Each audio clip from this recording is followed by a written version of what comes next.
Selamat datang di Reaksi Ayah, di mana kita akan membicarakan beberapa video atau mereaksikan beberapa video yang sedang ramai di sosial media, dan kita akan mengutarakan pendapat kita. Bukan berarti pendapat kita adalah yang benar, tapi kita hanya mau sharing ke kalian semua untuk mudah-mudahan bisa memberikan perspektif baru dan bisa memberikan inspirasi buat kalian. Let's begin. Masalahnya kan sekarang sholat itu gak pernah dianggap solusi, Mal. Padahal sholat itu solusi para nabi. Nabi Adam ketika pertama diturunkan ke muka bumi, yang dilakukan adalah sholat. Semua para nabi itu ketika mengalami kondisi-kondisi yang berat, yang dilakukan adalah sholat, karena sholat itu healing dia. Mungkin sholat itu gak akan jadi solusi lo, tapi pasti sholat akan jadi kontemplasi lo. Dan dari kontemplasi itu akan melahirkan solusi. Artinya paling tidak dengan sholat lo dapat kontemplasi, yang dari sana lo akan dapat solusi. Gimana menurut saya? Sholat tidak selalu memberikan solusi. Kadang sholat hanya memberikan kontemplasi. Ya, kalau sholat itu sebagai solusi, kan tadi disebut juga kan, nabi-nabi itu juga mengajarkan sholat sebagai solusi. Kalau nabi itu kan memang menerima wahyu dari Tuhan. Kalau kita manusia biasa kan tidak, ya kan. Nah, lalu sholat ini sebagai apa? Kalau sebagai kontemplasi itu betul. Jadi ketika kita sholat, ya kita mendekatkan diri kepada Allah, ya, dan kita merasa bahwa kita punya sandaran yang sangat kuat, yaitu Allah. Dengan adanya rasa yang seperti itu, maka kita apa-apa yang tadinya tertekan dalam pikiran, memori kita dan sebagainya, itu nanti bisa lepas keluar. Jadi pikiran-pikiran kita menjadi lebih jernih, Jadi lebih lega gitu ya. Ya, makanya ayah dulu pernah menjelaskan tentang bagaimana sholat itu sebagai salah satu solusi terhadap kejenuhan juga kan. Oh gitu ya? Iya, makanya sholat itu 5 waktu, 5 kali. Bukan sekali sehari 17 rakaat itu tidak, 5 kali kan. Karena manusia itu dari pagi sampai malam itu melakukan berbagai aktivitas, yang di tengah-tengah dia beraktivitas itu dia harus mengerjakan kegiatan yang out of box. Ya, yaitu kegiatan yang tidak biasa gitu. Kegiatan yang tidak biasa itu apa? Yaitu sholat itu. Salah satunya. Dan dengan sholat ini kita berdoa. Pertama kita berdoa meminta kepada Allah pertolongan atas segala masalah kehidupan kita. Kalau itu dikerjakan dengan baik, artinya sholat itu ditegakkan, insya Allah dia segala masalah yang dihadapi itu bisa diselesaikan. Gitu ya? Iya. Karena ketenangan hati itu mungkin yang akhirnya bisa kita berpikir lebih jernih, lebih lega, sehingga bisa menemukan solusinya lebih gampang gitu ya. Iya. Daripada orang yang terus-menerus. Itulah kontemplasi kan. Kontemplasi itu kan biasanya kan juga begitu tujuannya, untuk menjernihkan pikiran gitu lah. Nah ini sholat ini juga betul kalau untuk sebagai kontemplasi, untuk menjernihkan pikiran, betul. Dan itu tadi ada tambahan-tambahan lainnya tadi, yang seperti yang ayah bilang kan, merasa kita punya sandaran yang kuat, yang maha kuasa. Kan kita 5 kali sehari itu diingatkan terus kepada Allah. Nah, inilah tempat kamu bersandar, tempat kamu mengharapkan segala sesuatu. Ya, rasa begitu. Gitu ya. Tapi memang tidak selalu, sholat itu tidak selalu bisa menjadi solusi gitu ya. Maksudnya mencari solusi, untuk mencari solusi. Tentu nanti hasilnya bisa aja terjadi membantu kita mempermudah mendapatkan solusi. Ya dari cara menenangkannya itu tadi. Iya, tenang itu tadi kan. Dan juga kan ada penelitian juga yang menunjukkan bahwa sholat itu kalau dilakukan secara khusyuk, maka kita akan berada dalam zona theta. Theta ya? Theta. Aku pernah dengar sih itu, tapi aku lupa juga zonanya apa. Ya, zona theta itu yang membuat orang menjadi relax, ya, dan menjadi dalam puncak kecerdasan, puncak ketenangan jiwa dan sebagainya. Itu kalau sholat kita khusyuk ya. Iya sih, kalau menurut aku mungkin sholat bisa menjadi salah satu hal yang membantu kita untuk menuju solusi gitu. Tapi mungkin banyak orang yang misalnya ada masalah apa, kamu sholat aja nanti pasti selesai. Maksudnya sholat saja gitu. Ya. Bukan sholat dan kemudian berusaha misalnya, atau sholat dan kemudian introspeksi misalnya. Ya, tentu tapi itu sholat saja gitu. Ya, tentu itu maksudnya dia juga sama seperti itu. Artinya dengan sholat itu maka kita akan mendapat kemudahan cara berpikir dan sebagainya. Jadi jernih gitu lah. Tapi kan kalau misalnya mungkin orang yang seperti anak muda misalnya berpikir gitu kan, kalau misalnya saya sedang terlilit utang, oh kamu sholat aja nanti kamu dapat solusi gitu. Itu kan tidak bisa dijelaskan oleh logika gitu kan, Ya, sama sekali. ya memang kan tidak semua masalah itu bisa diterangkan dengan logika. Tapi kan masalahnya bisa diuraikan dengan logika sebenarnya kan, masalah yang dia terima. Ya, Utang misalnya gitu kan. ya, Itu kan bisa diselesaikan dengan logika sebenarnya kan. ya dengan logika. Tapi kan kadang-kadang orang kalau dalam keadaan rumit pikirannya kan jadi buntu. Nah dengan sholat itu terurai itu. Istilahnya kalau masalah yang ruwet itu bisa terurai lebih jadi lebih mudah. Tapi solusinya tetap action pasti. Iya. Iya. Jadi mungkin sholat ini untuk melancarkan jembatan kita menuju solusi mungkin salah satu gitu ya. Iya. Ya betul. Kira-kira begitu. Kehilangan itu kata orang nanti dengan berjalannya waktu akan sembuh. Ya. Itu bagi orang yang tidak merasa kehilangan. Dia hanya membaca teori tentang kehilangan. Sebenarnya sembuh itu tidak akan pernah ada bagi orang kehilangan. Tapi Allah akan mengganti dengan sesuatu yang lain. Sembuh itu tidak akan pernah ada untuk orang yang benar-benar merasa kehilangan. Menurut saya gimana? Ya. Orang ini contohnya ini pasti kan kehilangan istri, kehilangan suami, kehilangan anak mungkin gitu ya. Ya atau orang tua mungkin. Ya orang tua gitu ya. Itu ada ukurannya. Nah tentu dia sedih itu normal, ya kan. Tapi ada batas waktunya, ya kan. Sehingga itu dikatakan bahwa normal itu orang itu rasa kehilangan itu kira-kira sampai 20 hari. Kalau orang itu kehilangan, dia merasakan kesedihan yang mendalam dan sebagainya selama 20 hari sampai 20 hari itu masih normal. Tapi kalau sudah lebih dari 20 hari itu dia perlu konsultasi.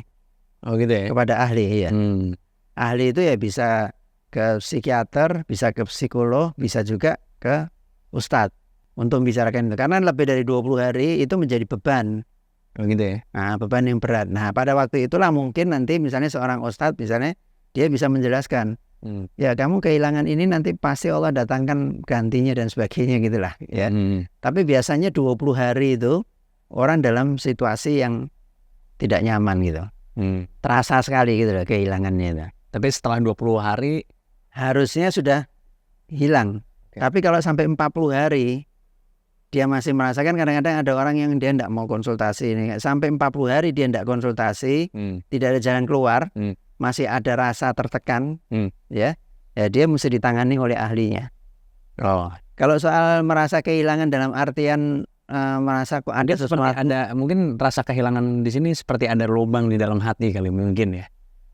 Ya jadi maksudnya ayah itu yang membuat dia mengalami depresi. Gitu. Nah ini kan yang membuat mengalami depresi. Iya, yang ayah bilang ini ukuran 20 hari. Ya. Tapi kalau misalnya dia hanya merasa kehilangan, ya tentu semua orang itu pastilah. Ada anggota keluarga yang tidak ada, ya dia merasa kehilangan pasti. Tapi normal itu kesedihan itu sehingga dia menjadi tertekan, misalnya kan tidak bisa beraktivitas. Ada orang yang sampai kan tidak keluar dari rumah. Kalau bisa diusahakan mencari ahli misalnya gitu, berkonsultasi gitu, ya, supaya hidupnya bisa berjalan. Kalau sudah 20 hari masih terus sampai 40 hari, ya itu perlu pertolongan.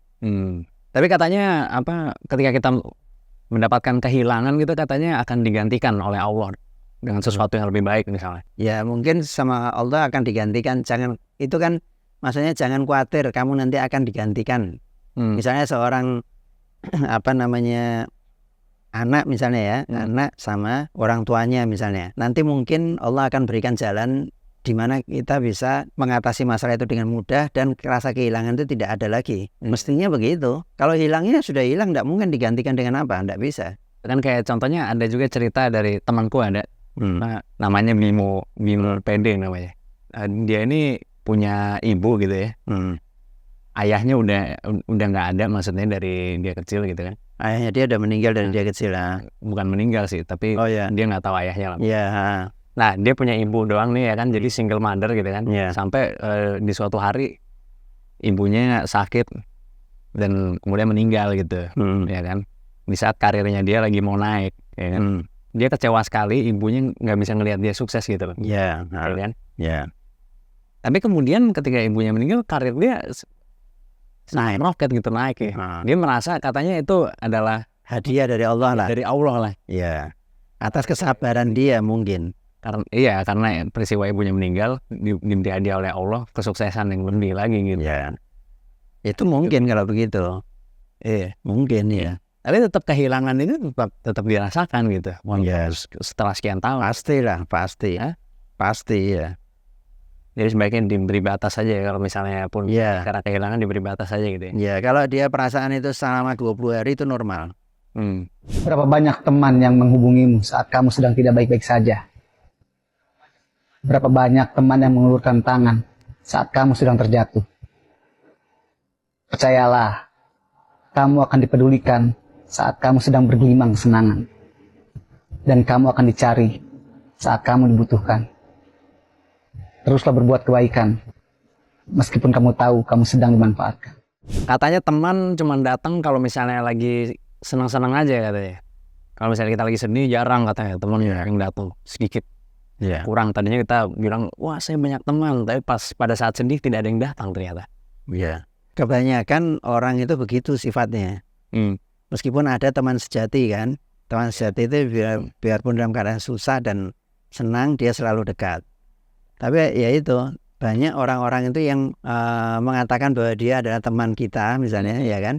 Tapi dia ternyata dia datangnya hanya untuk kebutuhan aja. Oh ya banyak gitu. Nah ya, gitu ya. Ya betul itu. Jadi memang orang itu kenapa harus selektif dalam memilih teman? Supaya kita jangan kecewa dan jangan berharap terlalu besar. Karena kita merasa misalnya, oh saya banyak teman, gampang nanti kalau ada apa-apa saya bisa minta tolong sama orang gitu kan. Koneksi saya luas. Ya. Siapapun saya ada. Ya. Tapi ternyata kan ketika dia dalam keadaan sulit, itu sebagian besar orang menghindar. Apalagi kalau dia tahu kamu dalam keadaan sulit, tiba-tiba kamu datang sama dia, pasti dia menghindar. Ya kalau bukan teman baik ya. Iya. Karena yang dibicarakan teman secara umum. Teman secara umum. Tapi kalau teman sejati itu, justru dia ketika kita dalam keadaan sulit, dia datang kepada kita untuk memberikan pertolongan. Itu teman sejati. Itu ininya ya salah satu tesnya gitu ya maksudnya. Iya. Kalau ini tuh teman atau bukan gitu ya sebenarnya. Iya. Hanya yang berpura-pura jadi teman karena mau mengambil keuntungan. Oh itu banyak sekali itu. Iya. Banyak sekali. Tapi anehnya begini ya. Kalau menurut aku orang yang punya teman sejati itu sekarang udah merupakan suatu keberuntungan kalau menurut aku sih. Iya. Nggak semua orang punya tuh, ya kan? Apalagi kalau dia berstatus tinggi, misalnya dia kaya atau apa, itu kayaknya makin sulit deh buat nyari teman sejati itu. Iya. Kalau dari yang aku lihat di lapangan gitu ya, karena banyak orang yang berteman untuk mengambil keuntungan. Betul. Ke dia gitu. Kebanyakan gitu. Dan dia juga nggak punya pilihan kayaknya gitu. Kalau saya tidak berteman sama ini, saya nggak punya teman sama sekali gitu. Iya. Akhirnya dia dikelilingi oleh orang-orang yang Hanya mengambil manfaat. lintah gitu maksudnya. Kalau kasarnya gitu. Ya. Seperti lintah. Ya, itu kebanyakan orang berteman itu tujuannya untuk mengambil manfaat. Kebanyakan. Makanya harus diuji itu kan. Itu di satu sisi. Tapi di dalam video itu dijelaskan, meskipun begitu tetaplah berbuat baik kepada orang banyak. Ya kan? Kenapa? Setiap orang yang berbuat baik, ya kan, itu pasti dia akan mendapatkan manfaat. Kita suka menolong orang yang kesulitan. Pada waktu kita mengalami kesulitan, kalau tidak ada orang yang menolong, Allah SWT akan menolong kita. Dengan caranya. Bagaimana caranya tidak tahu kita. Gitu. Makanya tetaplah berbuat baik. Iya betul. Sebenarnya kalau semua pertemanan itu pasti mengambil manfaat sih pasti itu. Maksudnya pasti ambil ada kebutuhannya. Tapi kalau kebutuhannya itu material atau sesuatu yang tidak melekat di diri kita, itu menurut aku yang bahaya gitu. Maksudnya orang itu pengen mengeruk sesuatu yang tidak melekat di karakter kita gitu loh. Kalau teman sama kita karena dia orangnya pintar, saya ingin pintar juga misalnya. Masih bisa jadi teman sejati sebenarnya gitu. Tapi kalau itu masih mending. Karena kita kan memberi ilmu sama orang itu tidak akan berkurang kita. Memang. Makanya sesuatu yang tidak melekat di kita itu, kalau orang berteman sama kita karena menginginkan sesuatu yang tidak melekat di kita gitu. Misalnya harta, fasilitas, koneksi. Itu yang nggak bisa jadi teman beneran gitu. Tapi kalau orang mau mengambil sesuatu, tapi itu yang melekat di kita, misalnya karena kita orangnya lucu misalnya. itu bisa jadi teman beneran gitu lah ya, maksud aku. Indikasinya tuh sebenarnya semua orang berteman karena ada kebutuhan, nggak ada satu orang berteman. Tapi suatu ketika kamu menjadi tidak lucu lagi, dia udah tidak datang lagi sama kamu. Enggak lah, kan investasinya nggak panjang, ya kan? Tapi artinya orang disuruh berhati-hati, satu berhati-hati terhadap teman. Jangan terlalu pede gitu lah. Jangan terlalu berharap. Ya. Tapi di samping itu, bagaimanapun orang mengambil manfaat dari kita, tidak usah takut. Pasti nanti akan ada gantinya. Oh iya. Ya kan, jadi tetaplah berbuat baik gitu. Tetaplah berbuat baik, dan sebenarnya mau ada teman nggak ada teman juga sebenarnya biasa-biasa aja sih om. Iya. Apalagi kalau misalnya kita udah mencapai di usia tertentu juga, kita akan sadar bahwa teman itu bakal semakin sedikit, bahkan nanti lama-lama juga nggak main lagi gitu sebenarnya. Iya. Iya kan? Iya. Dan saya paling suka kalau dikelilingin sama orang yang lebih pinter daripada saya. Iya. Karena kalau dia lebih bercahaya ya kita juga semestinya ngerasain. Betul. Kan? Jadinya kalau dia punya ide yang brilian terus dia bisa jalan sendiri, wow, mission accomplished. Ada orang bijak yang berkata, ketika kita berada di sebuah ruangan dan kita adalah orang terpintar di ruangan itu, kita ada di ruangan yang salah katanya. Betul ya? Iya. Akhirnya kita menjadi sasaran orang mengambil manfaat dari kita gitu. Kita tidak bisa mengambil manfaat dari orang lain, ya kan? Satu itu. Kedua, risiko bersama-sama dengan orang-orang yang bodoh misalnya ya. Nah, karena orang bodoh itu juga sulit sekali diarahkan. Adapun yang ini tadi kan membicarakan bahwa dia lebih suka dikelilingi sama orang-orang yang pintar gitu kan. Ya, kita wirawan. Ya, kita wirawan. Ya, memang betul. Kita kalau dikelilingi orang-orang yang pintar kita senang. Kenapa? Karena kita mau bicara apa aja mudah untuk menyampaikan pesan kepada dia. Kita bisa mengambil pengalaman dia. Pengalamannya orang yang pintar kan beda dengan yang tidak pintar. Ya kan, bisa mengambil pengalaman dari dia. Kita bisa belajar dari dia, ya kan? Kemudian juga tentu kita berada dalam circle orang-orang yang pintar. Itu tentu kalau tidak sekarang kita mendapat manfaat, mungkin tidak lama lagi kita akan dapat manfaat gitu dari orang-orang pintar itu. Pasti terbawa kita lama-kelamaan ya. Iya. Terus menerus itu ya. Kira-kira seperti itu. Tapi kalau misalnya kita misalnya memang berada di lingkungan yang kurang mampu misalnya, apa yang harus kita lakukan gitu kan? Misalnya teman-teman di tetangga-tetangga kita misalnya menurut kita kurang pintar misalkan gitu. Apa yang harus dilakukan? Kurang pintar ya. Nah, oh ya kita harus menjauh gitu maksudnya dari misalnya tetangga atau teman-teman komplek. Tidak boleh dengan tetangga apa enggak boleh. Dengan tetangga kita harus dekat. Oh gitu ya. Ya, ini yang dibicarakan pasti teman yang maksudnya tetangga teman maksudnya. Kalau teman komplek lah gitu. Iya, iya kita harus dekat tetap. Apapun yang terjadi kita harus dekat. Gitu ya. Makanya orang itu suruh mempertimbangkan ketika mau pindah rumah. Di dalam peribahasa Arab itu ada dikatakan jar gobladar. Jadi kalau kamu mau beli rumah, mau tinggal di suatu tempat, ya, perhatikan dulu siapa calon tetanggamu. Jangan mikirnya cuma rumahnya aja. Karena seindah apapun rumah yang mau kita beli itu, yang mau kita tempati, kalau tetangga-tetangganya itu tidak mendukung kita, tidak sesuai dengan apa yang kita pikirkan, ya kita tetap rugi. Ya, karena tetangga itu penting sekali. Dia bisa mempengaruhi kita juga. Coba kalau bayangkan kamu kalau tetangganya misalnya pemabuk, kan kamu kan susah. Tiap hari lihat dia lewat di depan rumah itu dalam keadaan mabuk, ya kamu deg-degan juga. Jadi berarti kita tetap harus main juga sama. Ya, kita harus bermasyarakat itu wajib. Gitu ya. Iya. Walaupun misalnya kita merasa, wah saya paling pintar di sini gitu. Tetap tidak boleh kita merasa begitu. Ya, saya nggak bisa berkembang nih kalau saya di sini, gitu dah kalau nggak. Ya tadi kan saya sudah bilang mestinya dari awal dipertimbangkan kan. Ya, tadi tetangga dulu lebih dipentingkan daripada rumah yang mau kita beli kalau tapi kita sangat sulit lah. Ya bisa aja kita bisa melihat. Kita bisa melihat ya. Melihat kenyataan. Kalau orang 1M 2M ya agak sulitnya kalau memilih-milih.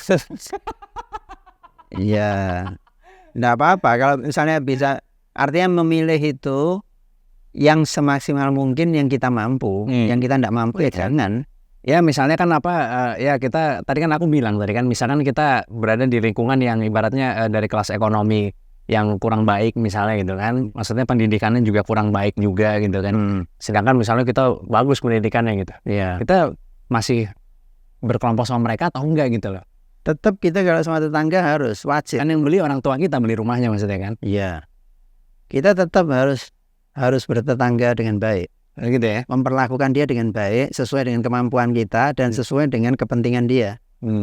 Kalau Anda baik, Anda pasti akan dicela oleh orang buruk. Sebaliknya, kalau Anda buruk, Anda pasti dicela oleh orang baik. Tinggal dilihat saja, yang mencela itu orang baik atau orang buruk. Kalau yang mencela orang buruk, itu artinya Allah sedang menetapkan kebaikan pada diri kita. Dititipkanlah pengakuan itu lewat orang yang mencela kita. Katanya kalau kita mau tahu kita ini orang yang baik atau enggak, kita lihat aja yang mencela kita nih orang baik atau orang buruk. Betul sekali. Sebaliknya adalah sifat kita berarti. Iya, betul sekali itu. Jadi kalau kamu dicela sama orang itu, jangan tergesa-gesa kamu mau membalas mencela dia. Kamu perhatikan dulu ini orang siapa gitu loh. Gitu ya. Oh ini orang memang orang yang karakternya buruk, ya kan? Orangnya memang ndak baik gitu kan? Ya, berarti apa? Berarti kita orang yang baik.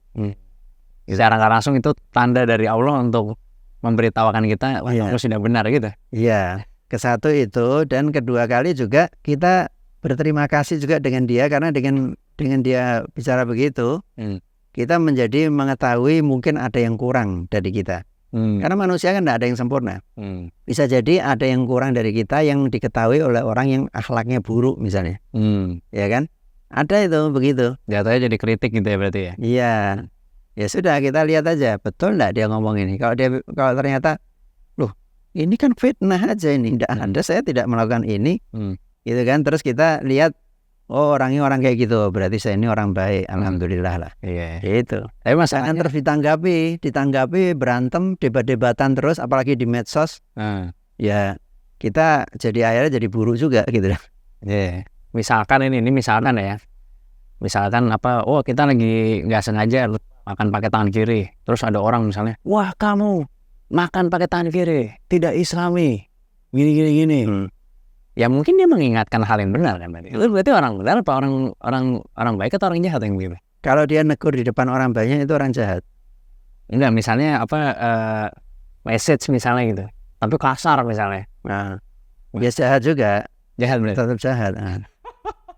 Tetap jahat. Jadi tujuan dia pasti akan membuat kita menjadi marah. Gitu kan. Berarti kita berbuat hal baik dong kalau gitu. Bukan begitu. Jadi kita makan pakai tangan kiri, ya kan? Terus ada orang yang tahu melihat itu. Misal. Dia negur kita. Ya. Nggak apa-apa, dia negur itu bagus. Ya kan? Tapi kalau dia caranya negur itu kasar, kita menilai dia nggak bagus. Iya kan? Jahat misalnya gitu. Iya. Ya itu beda lagi itu ceritanya. Itu dia mengingatkan, kan ayah tadi bilang, kadang-kadang kan kritik itu mengingatkan. Kalau memang dia mengingatkan kita, ya kita perbaiki. Kalau penyampaiannya buruk ya itu urusan dia sama Tuhan gitu ya berarti. Iya. Tapi kan di pandangan kita kan jadi, oh ini orang jahat gitu. Biarin aja. Yang penting kita ambil manfaatnya apa? Oh manfaatnya kita diingatkan. Gitu dah ya. Ya manfaatnya kita diingatkan. Biarin aja tapi dikasarin gitu. Kan tertutup, tidak ada yang tahu, yang baca kamu sendiri lah ya. Tapi kalau di depan orang-orang dia ngomong itu pasti orang jahat. Oh gitu ya. Nah, karena gini kita message tapi kasar misalnya gitu, itu orang jahat juga kan pasti. Iya, tapi itu kan yang tahu cuman kamu sama dia aja. Iya. Itu masih mending lah. Tapi ada orang yang negurnya kan depannya orang-orang dengan suara keras kadang-kadang. Jarang sih. Ada orang yang itu. Kamu ini melanggar, itu ada hadisnya Nabi mengatakan bahwa tidak boleh makan pakai tangan kiri misalnya gitu kan. Nah, kalau dia melakukan itu berarti dia memang orang jahat. Oh gitu ya. Kalau dia tidak melakukan itu, jadi hanya japri aja, mungkin dia orang yang tidak bijaksana. Oh gitu ya. Nah, tidak bijaksana, menegur dengan cara yang kasar. Saja Habib kemarin menarik nih. Kalau Habib yang ngomong, kalau rumah kita dilemparin api, yang kita kerjakan apa? Padamkan apinya atau kejar orangnya? Padamkan apinya dong. Nah, kalau lu merasa tersinggung, lu marah sama kita apa tenangkan hati? Oh tenangkan hati. Ya udah. Subhanallah, bagus banget. Katanya kalau misalnya rumah kebakaran, padamkan apinya dulu, baru ngejar malingnya katanya. Tapi kenapa kalau misalnya kita marah, kita ngejar orangnya dulu, mengkonfrontasi orang dulu, bukannya memadamkan hati kita dulu. Iya. Kalau kita melakukan seperti itu, maka yang keluar dari kita juga kata-kata yang penuh dengan amarah. Ya kan? Akhirnya apa? Akhirnya ya tidak ada penyelesaian, tetap terjadi permusuhan. Dan kita akan menyesal sendiri nantinya gitu ya. Iya. Soalnya kadang orang yang benar itu, kalau misalnya dia emosi itu bisa jadi salah deh. Padahal yang benar ini. Iya. Dia karena dia emosi, jadi dia yang salah gitu. Iya. Kadang-kadang juga orang kalau emosi itu ngomongnya juga salah, keliru. Ya kan? Walaupun dia benar misalnya, ya kan? Misalnya ada orang salah, terus dia mau menegur, tapi karena dia emosi, dia menegurnya secara berlebihan dan sangat kasar. Akhirnya kan jadi dia yang salah, bukan orang yang melanggar. Iya betul. Iya kan? Jadi orang itu suruh belajar mengendalikan amarah itu memang betul, dan itu memang tidak mudah, sama sekali tidak mudah. Jadi harus belajar terus mendalami terus. Tapi orang yang hatinya tenang itu dia lebih mudah mengendalikan amarah daripada orang yang gelisah. Orang yang hatinya gelisah itu tidak bisa menahan amarah, pasti dia lepas. Kenapa ya? Ya karena dorongan setan dari dalam tubuhnya dia. Marah ini kan juga setan yang kan?